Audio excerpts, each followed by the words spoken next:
Hi guys, Stuart here. Welcome to my channel if you haven't subscribed yet. I just wanted to post this video to help our South African viewers with heating of their tarantula room. I'm just did a tarantula tour of my room, just showing you the heating technique I use for our climate here. We have relatively cold winters, but not cold like European or American winters. We do get to about 0 degrees, sometimes -2, -3. But at the moment, the temperatures are around about, we're in single digits at night. So we're down to about 5 degrees at night. And we're heading up to highs of about 20 degrees Celsius in the day. So I just wanted to show a technique I use on my room tour of how I heat my room up, mostly during the night, and if I need it during the day as well. It's a technique to use with heating lamps, not to heat the tarantulas directly, but it actually heats the actual room to give an ambient room temperature. And you'll see in the video, I've got two thermometers on either side of the room to give a temperature range on the one side of the room versus the other side of the room. The room is about almost close on 30 square meters. So it's the different sides of the room and how two heat lamps can actually heat up and maintain a room temperature for you during the colder nights. We'll know closer to when we hit really cold temperatures if the temperatures get if it maintains those temperatures, if we hit the sub-zero temperatures outside. But yeah, enjoy the video, and if you like the video, like it please, and subscribe to the channel, and I'll post some more videos as soon as I can. Enjoy, and enough of me talking. Watch the video. Enjoy. So guys, I'm in my tarantula room at the moment. I was talking about heating techniques for the climate in South Africa, up in the Highveld area in Johannesburg, Gauteng area. So we have got a climate that gets cold. It's hot in summer, cold in winter. I've always relied, on my tarantula cages to have heating pads. I've got some lights on these cages. This is just the one section of my room. But I wanted to show you a technique I use to maintain my room recently, of late. I've tried a new technique, which is basically these heat lamps you can see here. I unfortunately can't use the ceiling lighting, whereas I would use that and actually literally put heating lamps into that if it was safe to do so. But in terms of fire risk, I don't want to take any chances. So in a case like this, I've used, to save electricity, we have, as South Africans would know, we have load shedding in our country. And to save on electricity costs and to allow the heat to generate through the evening when we do have blackouts or load shedding, as we know it here in South Africa, I've tried this technique, and I've bought myself two freestanding lamps, lamp stands I should say. They're aluminium in design. There's no plastic components on them, so there's no risk of melting or anything like that. And I'm literally running, because my tarantula room is divided into two halves. So I've got tarantulas on the one side. My windows I've kept insulated with nice thick curtains. So the windows are closed obviously, and the curtains are closed, and my door is closed all the time to keep the warmth in. Now these lamps are heat generating lamps. You can put your hand there, you can really feel the heat. I've got two different ones. I'm actually experimenting with different types of heat lamps I should say. So I'm basically running 300 watts of power through these, and in my tarantula room, which I'll do a relatively quick tour, but I just wanted to show you, it's now sitting at 23 degrees with 38% humidity in the room on this side of the room. And if I go to the other side of the room, because my room is relatively big, the other side of the room, I've got exactly the same temperature, 23 degrees and about 37 degrees humidity on this side. So I feel it's working. You know, if your tarantulas are, or your scorpions are comfortable, well, scorpions will need heating pads on top of this, to be honest, but that's another topic for another video on scorpion husbandry. That's different to tarantulas. So if your tarantula is happy at room temperature, then if you're happy at room temperature, your tarantula should be happy at room temperature. Some species require higher levels of humidity, higher heat, warmer temperatures. Some don't like low temperatures. Some can tolerate lower temperatures, and some can tolerate higher temperatures. So you've got to find that happy medium. So I tend to think in the heart of winter, I'm not going to go anything lower than, call it 19 degrees. I do have a wall panel heater as a backup if everything else fails. And I also do have a fan heater if I am really desperate, if my heating globes don't suffice through icy cold weather, icy cold nights. But I'm just using this to save a bit of electricity and avoid having to install. I've got some heating strips, but to install a whole lot of heating strips is it's just an absolute nightmare. And they probably will work out. They'll probably use more watts on all my tarantula cages, because I've mostly got mature females and stuff like that in my cages here, and my enclosures along here going all the way down to floor level. So yeah, so I'll give you a quick tour of what I've got. I've got a few arboreals. For the novice keepers, I'll try and keep to the common names, but in here we've got Caribbean versicolor, mature female. She's webbed up quite a lot, so you can't really see her too well. I've actually got two of those girls, and at the back of that, or I'm running out of space, I've got a Togo starburst mature female in there, and in here I've got a featherleg baboon spider in this. Sorry, they're not out at the moment. I've got an Indian ornamental, or Poecilotheria regalis, in this one. In here I've got a mature female Salmopimus cambridgei, or the cambridgei, I just know it as a cambridgei, Caribbean spider. In here I've got the Hati purple earth tiger. I do have another sorry, Salmopius cambridgei, if you can read that. It has turned out female.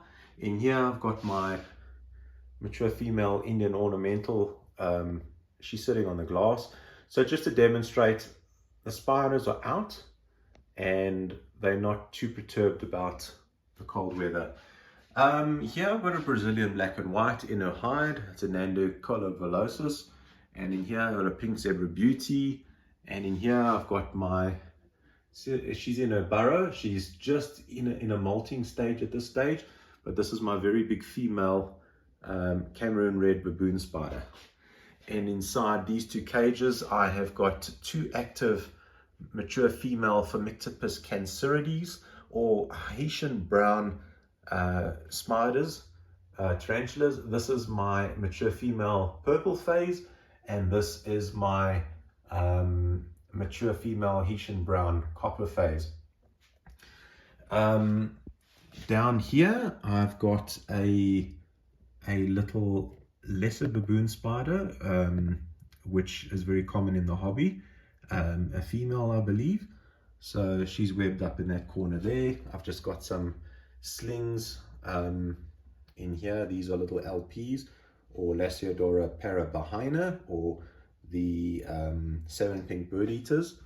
I've got a big girl there. She is approximately 22 centimeters diagonal leg span. So she's a big girl in her cage. She's active and out. Here is a slightly smaller female, also a salmon pink bird eater. And in here I've got another mature female. Well, this is a mature female Nanducola volosus, or better known as the Brazilian black and white. Often confused with the giant white knee, but they are different species. In here I have got my Chilean Rose, or Grammostola rosea. I prefer this to be the Porteri. There's another Porteri or rosea, and there's my red color form rosea. And in here I have got my Mexican flame knee, or Brachyphelma oratorum. And in here, an active little girl, or big girl I should say, my Mexican golden rump. Inside here I've got a Theraphosa apophysis, the pinkfoot Goliath, in a pre-molt stage. So I think it is a he, and it's hiding in a hide in heavy pre-molt. So unfortunately he's not too active at the moment. Two Pamphobetus fortis, a Colombian giant copper. I've got two mature females in here, and in here I've got some Peruvian blondes. I've got one in here, and I have got a female, I've got another Peruvian blonde here, as you can see it walking around. These are little bulldozers in their cage. And I've got a couple of green bottle blue slings in these sling enclosures I've got. Brought in from overseas. So these little sling enclosures are next level. Amazing. Forgot, I've got one of my GBB big juvie showing adult coloration at the moment. So she is, oops, she's gone in here now. So she's a big juvie, and I have another female in here, another juvie, and another one down here which is unsexed. And I have got my pride and joy, my big, well, young mature female GBB, which you can see these colors are absolutely stunning. One of the best show spiders you'll ever see. Down here I've got the Mexican red rump. She's a really big girl, active in a pre-molt stage at this moment. I've got my Nandu tripepii, or the Brazilian giant blonde. I have got in here, I have got a Brazilian red and white, Nandu chromatus. And inside here I've got a Grammostola pulchripes, mature female, the golden knee. Inside here I've got my big mature female Huahini, or Asian fawn. And inside here is a big female Brachyphelma bohemii, or Mexican fireleg. And here's my big tripepii, my giant blonde female. She's pushing close on 22 centimeters at the moment, diagonal leg span. And here's one of my oldest spiders, my good old faithful Mexican red knee.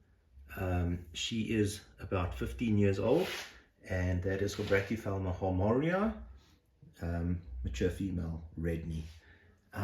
Inside here I've got a very weird acting tonight. As you can see, I have got Lasiodora parabahina, or salmon pink bird eater, big female. She's decided to climb up upside down on her ventilation slot. She's not stuck, she's just climbing around, so she's active. So the temperatures are serving and they are active. And in here I've got subadult female Theraphosa apophysis, confirmed female. She'll probably go into pre-molt in the next month. She's not eating too much. She's eaten a lot of dubias, and she's really fat, but she's in a hide. Yeah, and that's a Collovolosis, Nandu Collovolosis, Brazilian black and white. And yeah, that pretty much covers this part of the room as such. Sorry, the other side of the room, I will show you some of my other teas. I just don't have any LED lights, so I will improvise. So this side we have a Brachyphelma amelia, Mexican. Actually, no, just know it as amelia. Yeah, and in here my Lasiodora Kluge, or the Baja Scarlet Bird Eater in her enclosure. And down here I've got a young Cancerides 10 centimeter suspect female. And in here I've got another Carlenbergi, or what they call a Veracruz red rump. And in here I've got my recently malted, recently malted, you can see her molt there, my big Mexican pink beauty, she's just malted. And inside here I've got a female, one of my other female Asian fawns. Down here, you can see in that corner, I've got another female Asian fawn. Sorry, I love my Cheliobrachius wahine. I love my Asian fawns. And then there's a newly rehoused Asian fawn in there. So she is busy digging and yeah, doing her thing. On this side, I'll sort of wrap up as much as I can quickly. Another wahine, just molted. You can see molt in winter. Yes, they molt in winter. Female. I've got a big female curly hair in this enclosure. I have got a Solonomia crassipes, the Queensland whistling tarantula.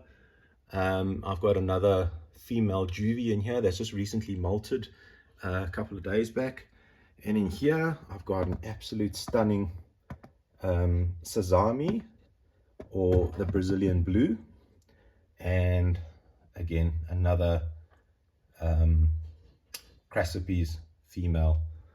And in this enclosure I have my mature female crassipes, Queensland whistling tarantula. She is around about 15 centimeters diagonal leg span.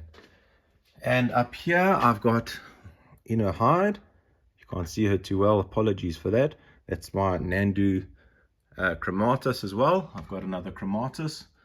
And in here I've got another Sazami, or Brazilian blue tarantula, mature female. And in here I've got a young female Mexican red rump. And down here I've got another Nandu species. As you can see, it's the Brazilian red, an absolute stunning spider. As you can see, she's very well fed. She's still feeding and eating at the moment, and very much happy and fat, if I can put it that way. Up here I've got a young female Geneticala, a whitey, giant whitey, also active eating, very fat. I've got another Brachyphelma amelia in here, active and eating. Over here I have got, there we go, Ternophelma Sazami, Brazilian blue. Yeah, she's been excavating, so you won't see her.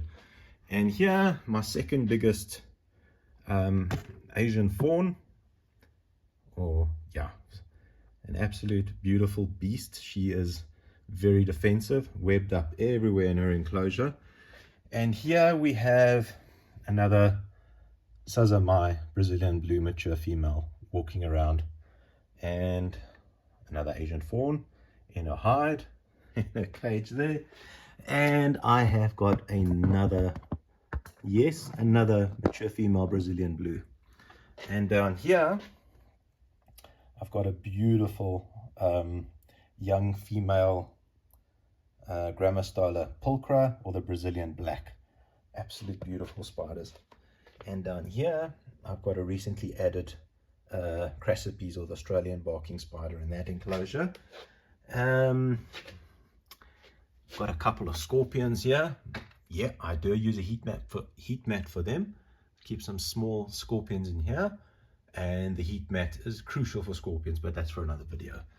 Down here I have got just about the biggest spider in my collection. This is a, I'd say 23-24 centimeter Lasiodora parabahina, in a very strange color form at the moment. She's kind of a brown color, if you can see that. She's a really big girl. This cage is like 1/2 meter long, and she's like 23, 24 centimeters easy in size.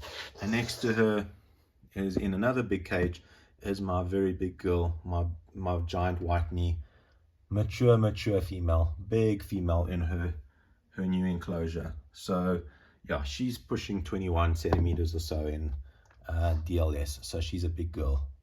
Yeah guys, so that's pretty much my collection as such. I just wanted to emphasize the use of heat lamps. So during the duration of this video, the temperatures have remained at 23 degrees, and it's 8:30 in the evening, and even at 1 a.m. in the morning, the temperatures are stable. They don't go much lower than, you can see my big Phomictopus cancerides. I'll give you an idea of the size. She is a big girl. This is a big girl, copper. But anyway, yeah, it's also sitting at 23, 39 degrees, 39% humidity. But yeah, guys, these heat lamps work. They're not directing heat directly onto any enclosure, so they are keeping the ambient air temperature warm. It's not drying the air out as such. I just feel it's keeping a nice room temperature. I do not advise putting the heat lamps, facing them directly to a spider. Yes, it will sizzle the spider up to, if it's close enough, to 30 odd degrees, which is not good. So heating pads, I'm not saying I condone heating pads. I just find this easier and less hassle to install, and it's less of a hassle as well, and also less of a risk, because heat pads, things can go wrong, and you can cause a fire. So you've got to be careful with those sort of things, and if something goes wrong with a heating pad. Yeah, one last little spider I wanted to show you is this little gem that's in pre-molt at the moment. It's an absolute beauty of a spider. There it goes. So that's the Phomictopus Dominican Republic. An absolute beautiful little spider I got recently. So they're pretty rare in South Africa, and I'm very happy to have her. She's eating well. As you can see, she's super active and running around, and as happy as anything. So yeah guys, I hope these heating lamps help you. They're very versatile. They've got switches, just switch them on and off.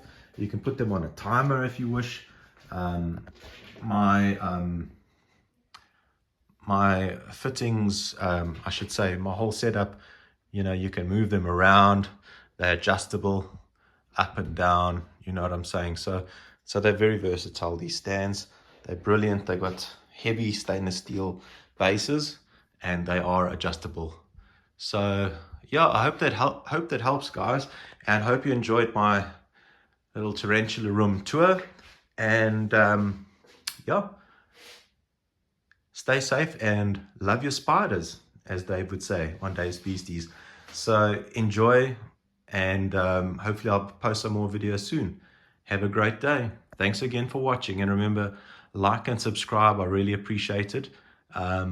We need the South African tarantula hobby to grow. Thanks for listening, guys. Have a good day. I hope this tip has helped.